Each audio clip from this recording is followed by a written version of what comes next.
Ele nasce em 17 de agosto de 1761, né? Você colocou ali, né? Em Northamptonshire, né? E morre em 1834 em Calcutá, né? No dia 9 de junho. Foi um ministro batista, um evangelista, um missionário, conhecido como pai de missões modernas. A pessoa mais importante na história do movimento missionário, digo, entre os protestantes, né?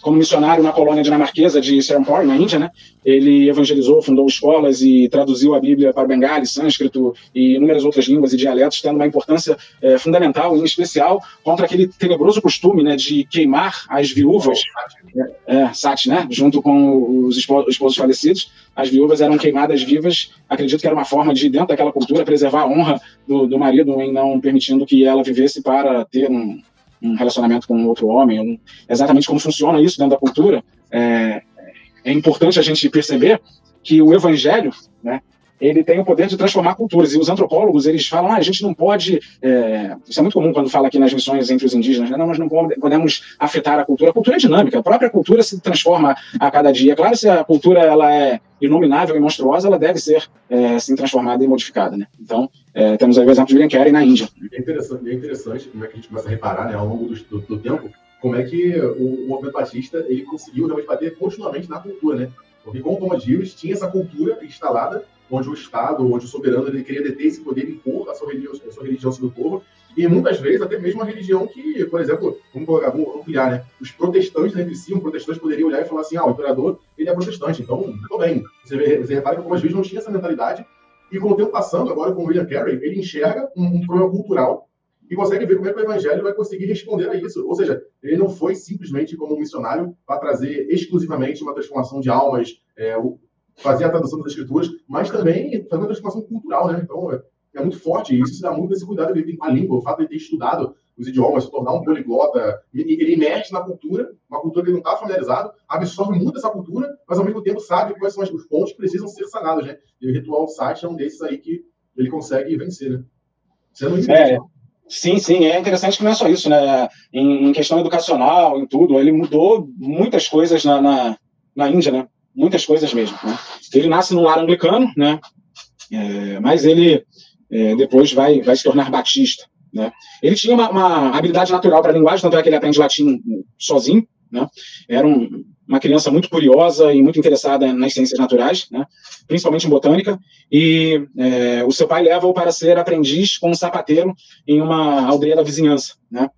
Clark Nichols era, então, o seu mestre para lhe ensinar o ofício, e era religioso como ele também, né? Mas tinha um outro aprendiz chamado John Warr, que era um dissidente, ele era um separatista, né? E foi através da influência desse rapaz que o Carey acabaria por deixar a igreja anglicana e se tornar também um separatista, um dissidente, e estar, então, num outro contexto, não no contexto anglicano, mas na formação de uma pequena comunidade congregacional, né?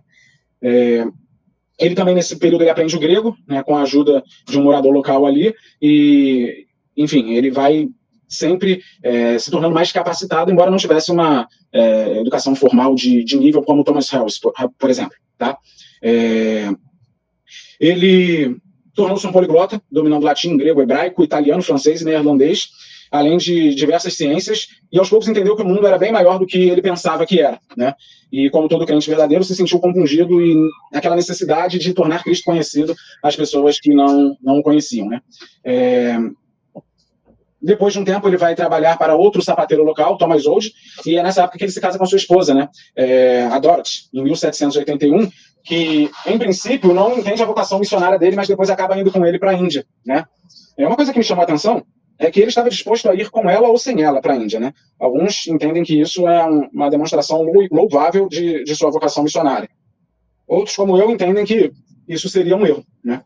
Seja como for, Deus queria ele na Índia, então deu um jeito de botar a mulher dele junto e os filhos. Isso é uma das coisas que eu acho mais fantásticas quando a gente faz uma história, porque muitas vezes quando a gente chama um personagem como William Carey, né, as pessoas realmente quase que endeusam ou colocam ele como uma coisa muito elevada.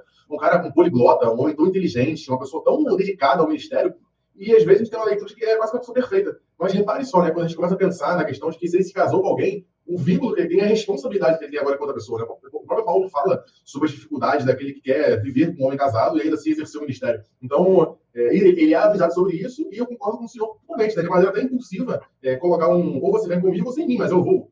Não creio que seja essa a melhor abordagem para se fazer com a sua esposa. Então, nesses pontos que a gente consegue ver o personagem ficar mais humano e ainda mais misterioso, né? Porque realmente o Senhor usa pessoas normais, que assim como tomam muitas decisões boas, também tomam decisões que não seriam tão acertadas assim, né? Seria uma marca no currículo, mais um que abandona a esposa para poder fazer alguma coisa em nome de Deus. Eu até tenho um livro aqui, me permite pegar ali rapidinho, Raniel? Esse livro aqui é A Família do Pastor, de Brian e Clara Croft, é um casal Croft, da editora Fiel. Foi um livrinho que me fez muito bem, Raniel. Eu recomendo o pessoal aí que está assistindo a live, evidentemente o pessoal que é pastor, tem vocação ministerial, principalmente, né? Acho que vai ser mais abençoado pela leitura desse livro. Mas ele cita como exemplos, né, de homens que tiveram crises familiares, né, no ministério. Ele cita o próprio William Carey, né, não de maneira positiva esse fato de estar disposto a deixar a sua própria esposa, mas demonstrando justamente que ele era um homem, né? E que poderia... Trabalhando com sapateiro. Isso é fantástico, né? Realmente, o senhor é muito bom, né? De poder usar pessoas tão diferentes, com profissões tão diferentes, um homem tão inteligente, ao mesmo tempo também sapateiro. Isso é fantástico, né? Acho muito cara extremamente culto, né? Ele casa com Dorothy. Dorothy era praticamente analfabeta, né? Mas tiveram 6 filhos, né? 2 meninas e 4 meninos. As 2 meninas morreram na infância. Um dos meninos, Pedro, morre ainda na infância também, com 5 anos. Então, sobrevivem 3. Então, eles tiveram 6 filhos, né? 3 morreram. E o próprio Thomas Old, né, o sapateiro local com quem ele foi trabalhar, depois que ele morre, o William Carey assume o negócio, e aí é o momento em que ele sozinho vai aprender o hebraico, o italiano, o neerlandês e o francês, né? Muitas vezes estudando concomitantemente em meio aos sapatos, né? Então ele vai, estuda, e em meio ao trabalho, aos pares de sapatos, ele vai aprendendo outras línguas, e aí acontece algo fantástico, né? Quando a vontade de Deus cruza os efeitos do ministério de pessoas diferentes, né? Quando ele é afetado pelo avivamento provocado por Deus através do ministério de John Wesley e também do George Whitefield, né? E aí o William Carey era anglicano, depois congregacional, ele foi batizado na infância, mas ele sente a necessidade de confessar os seus pecados, então ele publicamente confessa a sua fé e é batizado em 5 de outubro de 1783 pelo pastor John Hyland, né? Gravem esse nome, John Hyland, né? E 4 anos depois ele é consagrado ao ministério e passa a pregar sobre a necessidade missionária no mundo, né? Enfim, ele está pastoreando e está se sustentando, né? Porque a sua congregação é uma congregação pobre que não tinha condições de mantê-lo, né? E enquanto isso ele trabalha, pastoreia a igreja e pendura um mapa mundi feito por ele, né?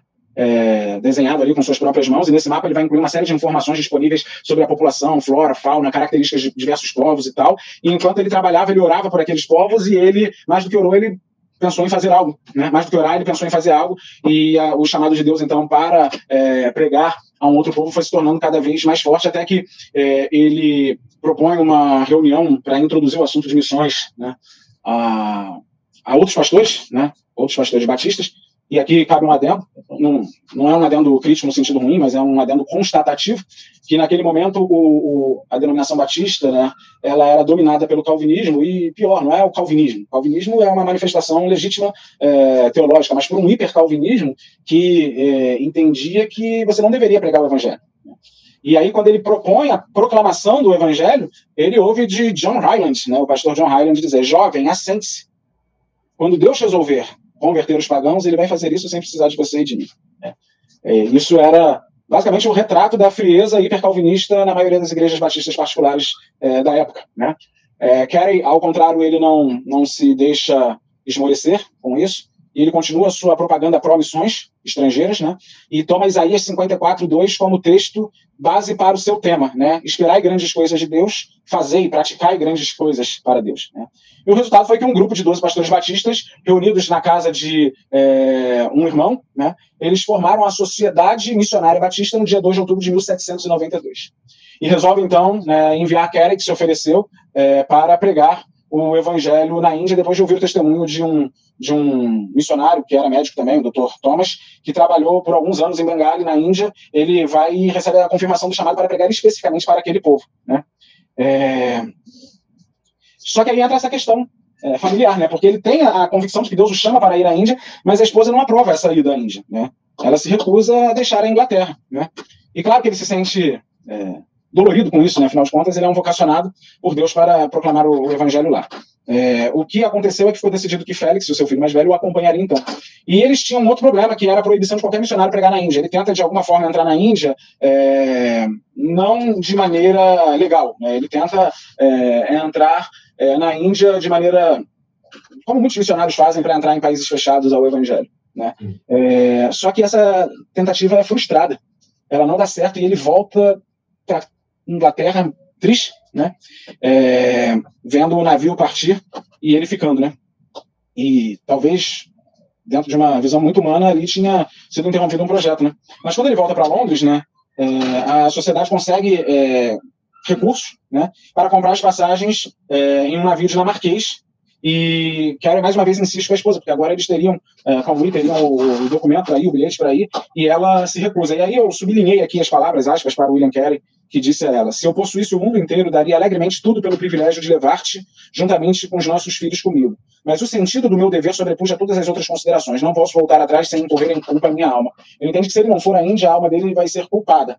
Só que ele não entende que se ele deixar a sua esposa ir, ele também é culpado de abandonar aquela que ele deve amar como Cristo amou a igreja. Isso é uma tensão grande, né, que Deus tratou de resolver, né? Quando ele está se preparando para partir, um dos amigos que iria viajar com ele, né, o Dr. Thomas, conversou com a Dorothy e milagrosamente ela aceita ir com os filhos, né? E aí ele consegue perceber então o propósito de Deus, de por que naquela primeira ida dele com o seu filho, né, o Félix, o seu intento foi frustrado, porque certamente Deus não queria ele e o Félix na Índia, ele queria toda a família lá, né? Então ele, de fato, consegue a sua tão sonhada ida para pregar o evangelho juntamente com a sua família na Índia, né? Dia 13 de junho de 1793 eles partem, né, deixando a Inglaterra. Ele enfrentou muitas dificuldades na Índia, muita oposição, e durante a viagem ele aprendeu o Bengali, e ao desembarcar lá ele já se comunicava com o povo tranquilamente, né? Ele não era uma pessoa superdotada, mas ele era um homem inteligente, estudioso, com uma facilidade de aprender idiomas e com um espírito intrépido, né, o que, de alguma forma, contribuiu para o êxito da sua missão, tá? Não teve educação formal, mas ele escreveu gramáticas e dicionários que são usados ainda hoje, né? Isso é fantástico, né? E aí eu quero destacar, agora para a gente finalizar, porque senão a gente não vai... O próximo é bem longo também, eu acredito que a gente vai ficar em 3 batistas excepcionais, né? Hoje. A não ser que na próxima live a gente volte a tratar de alguns batistas, enfim. Mas... a gente pensa sobre isso durante a semana, né? Mas o trabalho de William Carey lá foi um trabalho, acima de tudo, de persistência e perseverança. O primeiro batizado hindu convertido ao evangelho foi no ano 1800. Ele parte em 1793, ou seja, 7 anos para ganhar a primeira pessoa para o evangelho, né? Muito suor, muita dedicação, muita oração, certamente, mas para colher o primeiro fruto, uma espera que deve ter sido ansiosa e dolorida, né? Depois disso, contudo, eles fundaram, né, ele e os missionários que o apoiaram lá, fundaram 26 igrejas, 126 escolas com 10 mil alunos, traduziram as escrituras em 44 línguas, produziram gramáticas, dicionários, organizaram a primeira missão médica na Índia, seminários, escolas para meninas e o jornal na língua bengali, né? Além disso, como nós antecipamos, ele foi um grande responsável pela erradicação do costume sati, né? O costume de queimar a viúva juntamente com o corpo do defunto na fogueira, né? E, assim, além disso, vários experimentos agriculturais, fundação da Sociedade de Agricultura e Horticultura na Índia, em 1820, primeira imprensa, fábrica de papel e motor a vapor na Índia, a tradução da Bíblia em sânscrito, bengali, marathi, telugu e nos idiomas dos Sikhs, né? Então, você percebe a grandiosidade desse homem, né? Ele funda lá um colégio para ensinar obreiros, né, para pastores, e devido aos seus esforços, então, a fundação de outras agências missionárias, de outras missões, como a Associação Missionária de Londres, a Associação Missionária da Holanda, a Associação Missionária Americana e a União Missionária Batista Estadunidense, em 1814. Né? Esse é o legado, né, de William Carey, que morre, então, no dia 9 de junho de 1834, com 72 anos, sendo reconhecido, né, alguém que entra na Índia, né, sem permissão, em princípio, né, alguém que negaram a permissão dele entrar na Índia, né? Depois ele entra lá, mas que ao morrer o governo reconheceu todo o seu trabalho, né? E o teve como um grande herói daquele povo. Esse é o segundo batista excepcional, né? Sensacional, cara. Excepcional. Excepcional, sensacional não, é excepcional.